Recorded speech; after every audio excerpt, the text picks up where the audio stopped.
వందనాలు తెలియజేస్తూ కవిత శీర్షిక దేవుడు ప్రక్రియ మానిమూసులు ఒక 2 చదువుతాను.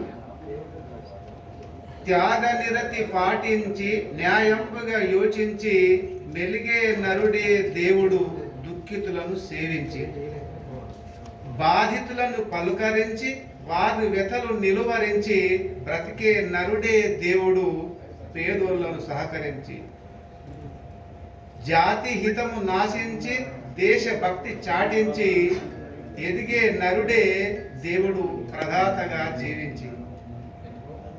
ఆ తర్వాత ఒక చిన్న 2 లఘు కవిత చదువుతూ, ఆదిలో ఆస్తి కూడా లేదు, చదువులో నా వెనుకబేంచి 10వ తరగతే ఆఖిరి, రాజకీయాలే ఊపిరి, వాడిప్పుడు కోటికి పడిగెత్తిండు, నేనేమో నీతి పద్యాలు బోధిస్తూ నెల జీతం కోసం ఎదురు చూస్తున్నా.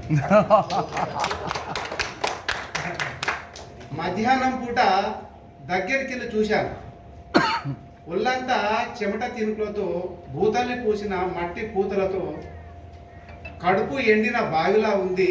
అతడు సుఖజీవి కాదు, నిజాయితీని నమ్ముకున్న కష్టజీవి. ముగింపుగా, తెలుగు భాష ఆశగాను, తెలుగు భాష శ్వాసగాను సాగుదాము మనమంతా తెలుగు భాష ధ్యాసగాను.